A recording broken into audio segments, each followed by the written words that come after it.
Hi guys, welcome to Mondays with Regi. Thank you guys so much for your love, man. Thank you guys for liking the pages. Thank you guys for subscribing to the YouTube. Thank you guys for following me on Instagram, Twitter. Thank you. Thank you guys so much for supporting the vision. And yeah, I love having you guys here, man. We're family for real. Yeah, so on the first ever video, I spoke about love not being a current affairs, but daily affairs, right? The last video you guys saw was about me speaking about my time at uni, and just that video was just to encourage and inspire like the new freshers going into uni, or anyone going into uni or currently in uni. And I hope you guys were encouraged by that. So yeah, today we're going in, and I'm about to talk to you guys about how we can love one another. So last time I spoke about what the command Jesus gives us when he says love one another, love thy neighbor as thyself, you know what I mean? So how do we go about doing that? And I'll mention 1 Corinthians 13, it speaks about the characteristics of love. You know, scripture says God is love, and 1 Corinthians 13 is the characteristics of love. And one of the key characteristics which I really love is not selfish, you know what I mean? So how, like, the whole concept that love is not selfish. I came across this book back in 2015. A friend introduced me to a book called Love Languages by Gary Chapman, I believe it is. Yeah, so he speaks about the principle that there's 5 love languages, which are words of affirmation, acts of service, quality time, receiving gifts, and physical touch. So these are the 5 love languages. And if you have time, we'll put the test in the description below. You can take the test and find out which ones you are. Basically, the whole concept is we all have needs, which I really believe we all have. I believe God created us with needs. So we all have needs that we want to be met. And these needs is a way of how people can essentially love us.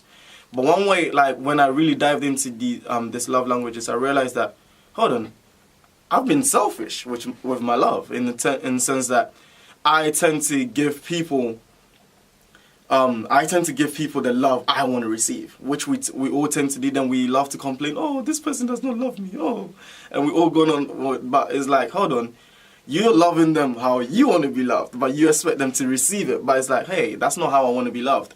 So with mine, I'm a words of affirmation and physical touch guy. So like, I would go out there and give people the craziest words of affirmation. Oh, I love you.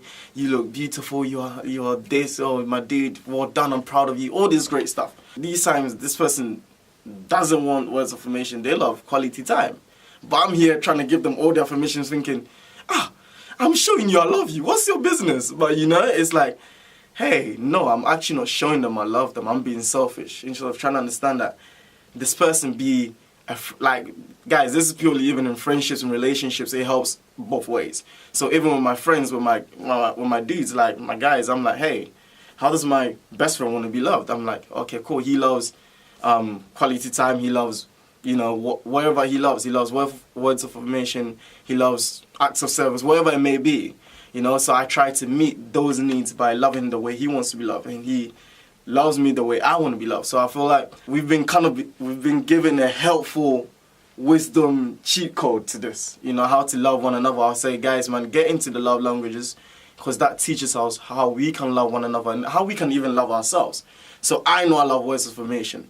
So how do I love myself? I affirm myself. Like, I look at myself and I say, hey, dude, you look good today, Regi. Like, affirm yourself. Because one thing, I think, it's crazy that even scripture, Jesus says that. He says, love thy neighbor as you love thyself. Which brings me back to, if I don't love myself, can I love my neighbor then? We're getting deeper here. Can you love someone purely if you don't love yourself? And one of my favorite scriptures is Romans 12. And in Romans 12, when I think it's verse 7-9, Paul writes and he says, love each other with a genuine affection. Which tells me that we can love each other without a genuine affection. Or I can love myself. If I don't love myself with a genuine affection, it will be hard to show someone love with a genuine affection. I think I believe this is just a principle in life. It just goes like one way. Like, God is not happy with me just saying, God, I love you. Then I'm like, hey, I hate this person, or I hate that person. It's like, no, how can you claim you love a God you've not seen, but love by hate people you do see? To God, it doesn't make sense. So yeah, guys, this is what I have for you guys today, man. Love yourself. agape yourself. It's a bold statement. I remember one of my friends had on their status, agape yourself, and it just wrecked me. Literally meaning, agape means unconditional love. So literally love yourself unconditionally and see that flow into how you love people. And yeah, take time to find out how your friends want to be loved and do the test with your friends. You would see, I promise you this, so much things will become clearer. Like you'd be like, wow, I never saw this.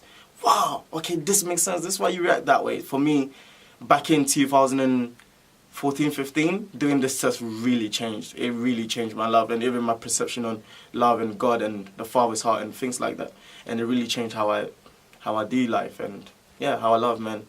Yeah, guys, that's it for this week. Love yourself and love thy neighbor. Yeah? Peace out. Yeah. Stop me. Stop me. Stop me.